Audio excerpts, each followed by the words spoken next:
Do you want to know what mindfulness behavior is? Do you want to change your life? Well, let's work on the mind, and let's talk about it right now.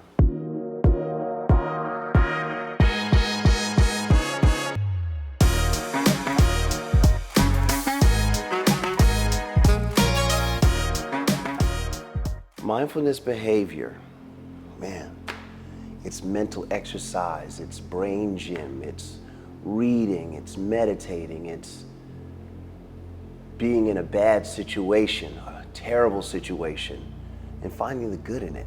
I believe that the mind can do so many things, all right?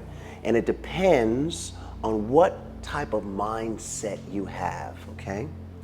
So there's a PhD doctor that wrote a book called Mindset, okay? Her name is Carol S. Dweck. And she describes the difference between a fixed mindset and a growth mindset, okay?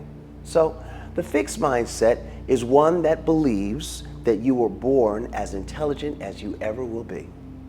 And nothing changes at all. The only thing you gotta work on is knowing that that's what you got, that's your limitation, fit everything into your limitations and blame everybody else or take no responsibility for the things that you cannot do because it's just not in your wheelhouse, right? That's the fixed mindset. The growth mindset says, okay, I know that I have limitations, but I know that I'm also limitless.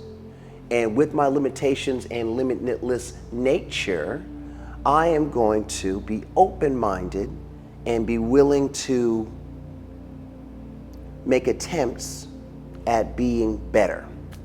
Sure, great, all right? So a growth mindset is actually, to me, better because it means that you get a chance to attempt full potentiality. We can be whatever we want, it seems like. Some people may not believe that they can be the things that they want to. I want to grow my mind even more. I would love to help you see some things or hear some things that you might not have heard before and open you up to, oh, maybe that's a possibility. Living, growing, loving. She talks about this one little story that I really liked, okay? And it's kind of on parenting. And what I also love about it is that there are things that have happened to me in my life that now that I've gone through those moments in my life with my child, I'm gonna say, yeah, that's true, all right? So let me tell you, all right? A young lady is getting ready to go to her gymnastics competition, right? She's feeling confident. She knows how to do the flips and the floor stuff and the uneven bars and all that stuff. She's good and she's ready. She gets to the competition. She's the first one out there. She does the full routine and gets relatively good scores. But then all the other young ladies behind her come after her and do better routines on the floor. The judges score the other people higher. She had pictured getting a blue ribbon. Even when she woke up in the morning, she was thinking, I'm going to put the blue ribbon like right over there. It's going to be beautiful. That's what I'm going to do with it. Well, that's not what happened. She didn't bring the blue ribbon down, okay? So in the book, she discusses what would you say to your dear child, the one that you love the most? What would you say to her after she got no wins, okay? And she gave some examples, okay? One is, you got robbed, baby, right? Another one is, don't worry, baby, you did great. Another one is, you know what, baby, you could get them next year. You could beat them next year, okay? And then the other one is, baby, you didn't have enough for the judges. Now, she goes all over all of these, okay? Oh, one of them also was those judges were out of their minds. All right. So anyway, she goes over all of the different examples of options you could have said to this baby girl that's so sad that she didn't win place or show. She didn't get in there, okay? And let's do it better next time, or you could win next year. That's not really good, because what is she going to do to win next year? because certainly if she does the same thing, she's not going to win next year, okay?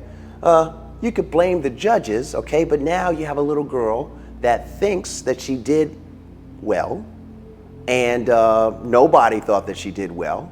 And now in this half okayness, now we're giving people prizes for just playing the game, right? That's not right. I mean, I don't think it's right. And now you might raise someone that's going to just be up there, getting up in the world and blaming everybody else for all of the things that they can't do, all right? Let me just cut to the chase. The best answer was, baby, you didn't do so good. You weren't that good, baby, all right?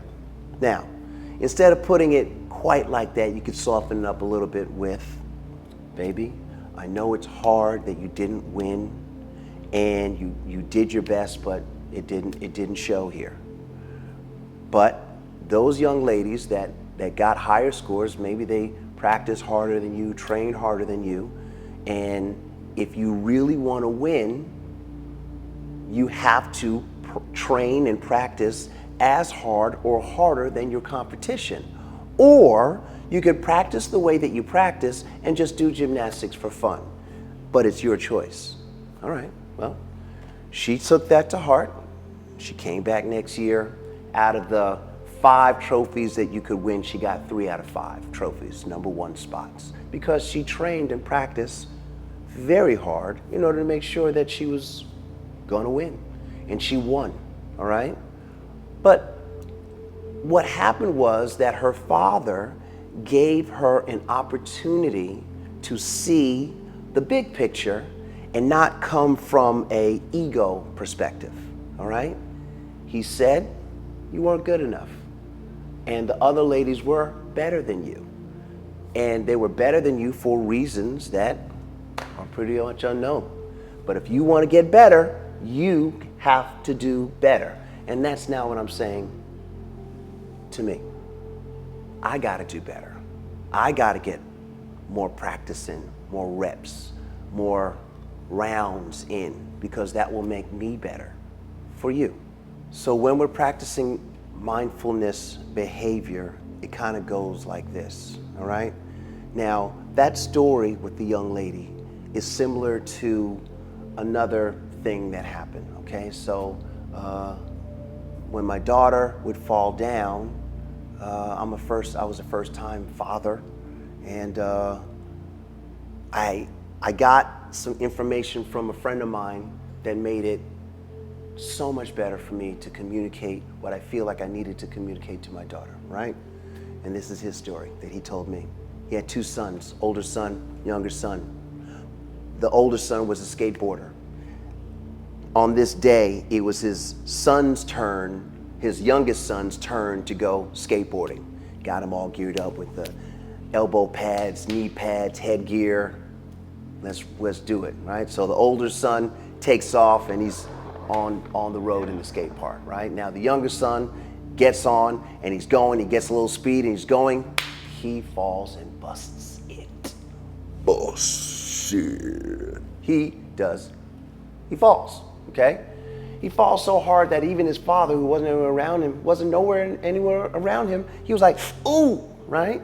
It hurt Dad, as it would hurt any father when their child hurts themselves. But Dad straightened himself up before the baby looked up. Now the baby looked up and he's like, Dad, what should I do? Straight face, Dad says, get back on the board and ride. That's what he said. The younger son got back up on the board and kept riding. And eventually he became a better skateboarder than his older brother, okay? All right, so there's this book by Jordan Peterson, who's a clinical psychologist. I think that he's also a genius person. I'd love to meet him one day, all right? But Jordan Peterson has a book that is called 12 Rules for Life. One of the rules is, and I thought this was a weird rule. No, I thought it was a weird rule, but then I had already done it, and then I was like, oh my God, that rule works. And then the rule goes like this, and I don't know what number it is, but he says, don't bother your children while they're skateboarding. Okay. And why wouldn't you bother your children while they're skateboarding? Well, because they're doing something that's hard, okay? They're running a fine line between pain and pleasure, okay? And they get the reward for not hurting themselves. Even in hurting themselves, they could get the reward for surviving the pain, pushing past it, and keep going. So that keep going nature, to me, is part of a mindset.